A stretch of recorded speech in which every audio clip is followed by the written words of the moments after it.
Assalamualaikum teman-teman, kami dari kelompok 10 kelas 2022A mau kasih tahu kalian nih tentang media pembelajaran. Tapi bukan hanya itu, tapi juga akan membahas sumber belajar dan APE pembelajaran. Sebelum masuk ke pembahasan, kita perkenalkan dengan anggota kelompok kita terlebih dahulu ya.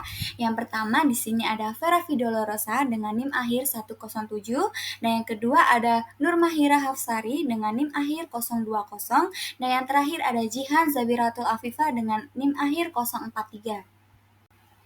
Apa sih yang dimaksud dengan media pembelajaran? Nah, di sini akan ada dua pengertian media pembelajaran menurut para ahli.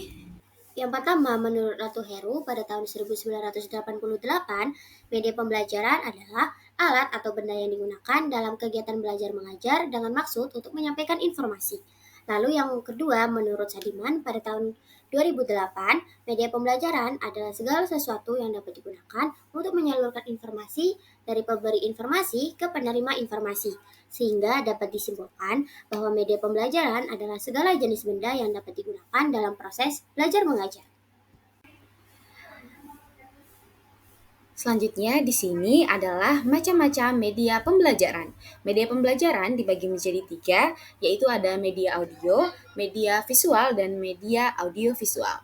Media audio adalah media pembelajaran yang dimana untuk menyampaikan informasi dari yang memberi kepada penerima itu melalui alat-alat yang dapat mengeluarkan suara, seperti radio, tape recorder, ataupun telepon. Yang kedua adalah media visual. Media visual adalah media pembelajaran berupa gambar atau yang dapat dilihat dengan alat panca indera mata. Contoh dari alat media visual adalah gambar ataupun poster. Dan yang terakhir adalah media audiovisual. Sama dengan media audio dan juga media audiovisual lebih sangat kompleks. Kenapa? Karena media audiovisual menggabungkan antara media audio dan media visual. Media audiovisual ini merupakan media dengan pembelajaran di dalamnya yang bukan hanya merupakan suara, tetapi juga akan ditampilkan gambar, seperti film bersuara ataupun gambar bersuara. Nah, teman-teman yang selanjutnya, media visual sendiri terbagi menjadi tiga. Ada media serbaneka, media fotografi, media peta, dan juga global. Contoh dari media serbaneka ada papan tulis, media tiga dimensi, dan juga realita. Kenapa? Karena mereka hanya menunjukkan visual saja tanpa audio. Yang kedua adalah media fotografi. Ada gambar, surat kabar, dan juga ilustrasi. Dan yang terakhir adalah media peta dan globe. Ini adalah untuk menyajikan data dan lokasi sehingga pembelajaran yang kita maksud dapat langsung diterima oleh anak secara realita. Nah, di sini saya akan menjelaskan tentang sumber belajar. Apa sih bedanya sama media pembelajaran? Nah, maka dari itu di sini kita mau belajar nih, apa sih sumber belajar? Menurut Syukur NC 2008, sumber belajar adalah sekumpulan bahan atau situasi yang dikumpulkan secara sengaja untuk memungkinkan peserta didik belajar secara individual. Menurut Yusuf 2010, sumber belajar adalah segala bentuk benda, fakta, ide, orang, dan lain-lain yang dapat memudahkan dalam memperoleh informasi. Maka dari itu, kami menyimpulkan bahwa sumber belajar adalah segala bentuk, baik itu berupa benda, orang, atau bahkan fakta yang ada di sekitar kita, yang digunakan untuk memperoleh informasi yang baru. Oke, seperti yang sudah aku jelasin tadi, jenis-jenis sumber belajar itu ada banyak loh teman-teman. Ada manusia, ada bahan, lingkungan, alat dan peralatan, bahkan juga aktivitas. Manusia ini seperti kita bisa melihat perilaku orang lain untuk mendapatkan pembelajaran baru atau informasi yang terbaru. Yang kedua, bahan atau material. Kita bisa melihat perbedaan dari berbagai macam bahan agar kita bisa mengetahui nih informasi bagaimana sih bahan ini terbentuk. Yang ketiga adalah lingkungan atau setting. Seperti yang kita ketahui, kita adalah makhluk sosial. Kita sering sekali belajar dari lingkungan sekitar kita.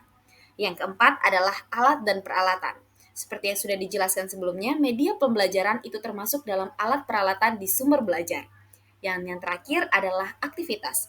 Aktivitas yang kita lakukan setiap hari ternyata juga memberikan pembelajaran loh untuk kita. Misalnya, di hari ini ketika kita melakukan kesalahan, maka kita akan berusaha untuk tidak mengulangi aktivitas itu di keesokan harinya. Selanjutnya adalah APE, alat permainan edukatif. Alat permainan edukatif sendiri adalah Menurut Sajing, APE adalah alat yang dapat mengoptimalkan tumbuh kembang anak sesuai usianya, yang berguna untuk perkembangan fisik, bahasa, kognitif, dan sosialnya. Lalu yang kedua, menurut Make, APE adalah alat yang sengaja dirancang khusus untuk kepentingan pendidikan, sehingga dapat disimpulkan APE adalah alat yang telah dirancang khusus dengan mempertimbangkan segalanya dengan baik guna untuk mengembangkan perkembangan anak dalam ranah pendidikan. Selain dari pengertian tersebut, ada juga jenis-jenis dari alat permainan edukatif, yaitu yang pertama, APE yang bersifat sensori motorik, yaitu pada APE ini memfungsikan 5 panca indera anak seperti perabaan, pengecapan, pendengaran, penglihatan, serta penciuman. Yang kedua, APE bersifat simbolik, ialah permainan yang dapat meningkatkan atau mengembangkan kemampuan anak untuk berimajinasi, berinteraksi sosial, mengekspresikan pengalamannya dalam main peran mikro dan makro.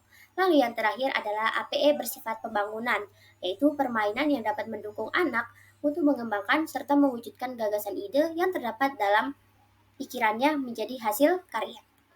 Oke, sekian dan terima kasih penjelasan dari kelompok kami mengenai media pembelajaran, sumber belajar, dan juga APE, alat permainan edukatif. Jumpa lagi di video selanjutnya. See you next time!